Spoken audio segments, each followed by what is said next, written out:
আসসালামু আলাইকুম সুপ্রিয় শিক্ষার্থী বন্ধুরা, আমি সাদাত আমিন অনিক স্বাগতম জানাই তোমাদের টেকনিক ইজি এডুকেশনে। চলে আসছি তোমাদের সামনে। দেখো পাঠ্য বইয়ের পৃষ্ঠা নম্বর 301-এর কাজের অঙ্কগুলোর সমাধান নিয়ে। দেখো এখানে বলা হয়েছে তোমরা প্রত্যেকে একটি করে যৌগিক ঘনবস্তু অঙ্কন করো ও উহার বর্ণনা দাও। তার মানে এক বা একাধিক ঘনবস্তু মিলে একটা ঘনবস্তু, সেটাকে বলবে আমরা কি বলতো, যৌগিক ঘনবস্তু।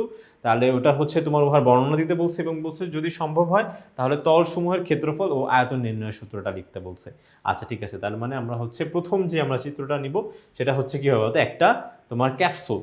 ওকে, ক্যাপসুল তোমরা দেখতে পাচ্ছ। তো এই ক্যাপসুলটা তৈরি হয়েছে কিন্তু তোমার হচ্ছে দুইটা ঘনবস্তুর সমন্বয়। সেটা হচ্ছে একটা ঘনবস্তু হচ্ছে কি বলতো তোমার, দেখো অর্ধগোলক, দুইটা অর্ধগোলক। অর্ধগোলক বলতে যেখানে লক্ষ্য করতে পারতেছো, এই দেখো এটা হচ্ছে একটা গোলক আর এইখানে হচ্ছে একটা গোলক। ওকে, তাহলে এই হচ্ছে তোমার দুইটা অর্ধগোলক এবং হচ্ছে কি বলতো তোমার এই বডিটা কিন্তু সিলিন্ড্রিক্যাল শেপ। সিলিন্ড্রিক্যাল মানে হচ্ছে এই যে দেখো সিলিন্ডারের মতন, এই যে এখানে এই অংশটুকু মিলে তোমার তৈরি হয়েছে একটা ক্যাপসুল। ওকে, তাহলে সেই জন্য এটা হচ্ছে কি একটা যৌগিক ঘনবস্তু। তো এটার অর্ধগোলকের পৃষ্ঠতলের ক্ষেত্রফল যদি বের করতে হয় তাহলে আমরা বের করতে পারবো 1/2 × 4πr² দিয়ে। তাহলে হবে কি 2πr²। ঠিক আছে, এরপর অর্ধগোলকের আয়তন, আয়তন যদি বের করতে হয় তাহলে সে জাস্ট আমরা কি করব, হাফ আর হচ্ছে 4/3πr³ দিলে 1/2 × 4/3πr³, এটা দিলেই আমরা কিন্তু তোমার অর্ধগোলকের আয়তনটা পেয়ে যাব। ঠিক আছে, এরপরে হচ্ছে কি সিলিন্ডারের পৃষ্ঠতলের ক্ষেত্রফল।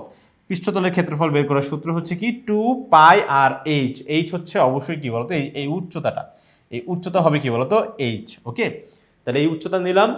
আর হচ্ছে আচ্ছা এখানে কিন্তু মেইনলি উচ্চতা এইখানেই আমাদের হচ্ছে আরটা হচ্ছে আমরা এখান থেকে জানি যে এইখান থেকে এতটুকু হচ্ছে আর। আর একটা কথা মনে রাখবো যে এইচটা একটু ভালোভাবে আমরা একটু বুঝে নিই।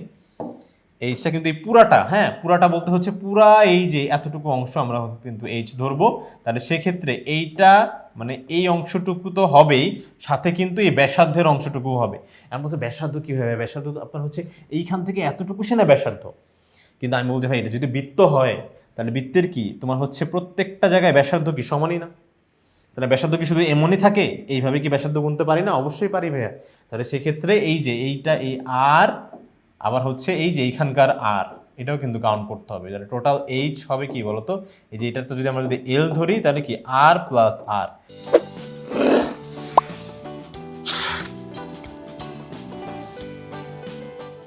দেখো বন্ধুরা, এইভাবে কিন্তু আমরা আমাদের টোটাল উচ্চতাটা কিন্তু পেয়ে যাব। তো উচ্চতা কিন্তু কখনো ভুলেও শুধু জাস্ট এই এতটুকু ধরে নিলে হবে না, আমাদের কিন্তু পুরাটা উচ্চতা কাউন্ট করতে হবে। তার মানে দুইটা ব্যাসার্ধ যোগ করে কিন্তু উচ্চতা বলতে হবে। আশা করি আমরা এটা বুঝতে পেরেছি। এখন আমরা চলে যাবেন আমাদের পরবর্তী চিত্রটা। দেখি আমাদের পরবর্তী চিত্র কি বলেছে। আচ্ছা, পরবর্তী চিত্রে দেওয়া আছে যে ইহা একটি যৌগিক ঘনবস্তু যার উপরের অংশ ত্রিভুজ আকারের প্রিজম, এ দেখো ত্রিভুজ আকৃতির প্রিজম, আর এবং যে নিচের অংশটা একটা আয়তাকার ঘনবস্তু। ঠিক আছে, তাহলে এটাও একটা যৌগিক ঘনবস্তু, দুইটা ঘনবস্তু মিলে এটা তৈরি হয়েছে। তাহলে প্রিজমের সমগ্র তলের ক্ষেত্রফল বের করার সূত্র আমরা জানি 2 ইন্টু ভূমির ক্ষেত্রফল, তারপরে প্লাস ভূমির পরিসীমা ইন্টু উচ্চতা। ঠিক আছে, 2 ইন্টু ভূমির ক্ষেত্রফল প্লাস ভূমির পরিসীমা গুণ হবে কি বলতো উচ্চতা। ওকে, তাহলে এটা করলেই কিন্তু আমরা তোমার হচ্ছে প্রিজমের সমগ্র তলের ক্ষেত্রফল পেয়ে যাব।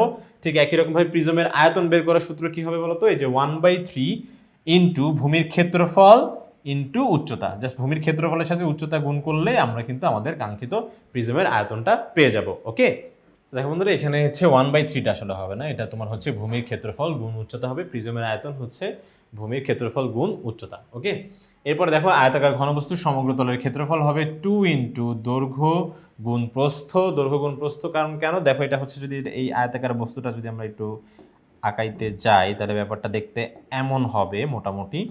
ঠিক আছে, তাহলে সেই ক্ষেত্রে আমরা একটা ব্যাপার লক্ষ্য করতে পারি, সেটা হচ্ছে কি দেখো এটার একই রকম দেখতে কিন্তু দুইটা তল আছে, দুইটা করে। দেখো এই তলটা আর হচ্ছে এই তলটা একই রকম, আবার ঠিক একই রকম হচ্ছে আরও তল আছে, সেটা হচ্ছে দেখো এই তলটা এবং এই তলটা। তো এরকম কিন্তু সিমেট্রিক দুইটা করে তল আছে। তাহলে সেক্ষেত্রে এইটার ক্ষেত্রফলের সাথে যদি আমি 2 গুণ করে দেই তাহলে কিন্তু এই যে এই দুইটা মিলের ক্ষেত্রফল কিন্তু চলে আসবে, মানে দুইটা মিলে যে ক্ষেত্রফলটা হবে সেটা কিন্তু চলে আসবে, মানে একই রকম যে, তাহলে 2 গুণ করলেই হয়ে যাবে। তাহলে সেক্ষেত্রে এটাকে যদি আমরা হচ্ছে ধরো এটাকে ধরলাম আমরা হচ্ছে দৈর্ঘ্য, আর এটাকে যদি প্রস্থ বিবেচনা করি তাহলে দৈর্ঘ্য গুণ প্রস্থ করলে তোমার হচ্ছে এই তলাটার যে উপরের তলের ক্ষেত্রফল কিন্তু আমরা পেয়ে যাব। তার সাথে 2 গুণ করলে নিচেরটাও কিন্তু কাউন্ট হয়ে যাবে। ঠিক আছে, তাহলে 2 ইন্টু দৈর্ঘ্য গুণ প্রস্থ, ঠিক আছে, তারপর আবার প্লাস মানে সবগুলো যেহেতু যোগ করতে হবে, তার মানে আরেকবার দেখো এখানে যদি প্রস্থ চিন্তা করি তাহলে এইটা কি হবে বলতো, অবশ্যই উচ্চতা হবে। তাহলে প্রস্থ আর উচ্চতা গুণ করলে আবার কি বলতো, এই যে এই অংশটুকুর পাবো, আর এটার সাথে যদি 2 গুণ করে দেই তাহলে এটা অটো কাউন্ট হয়ে যাবে, কারণ এইটার এটা সিমেট্রিক।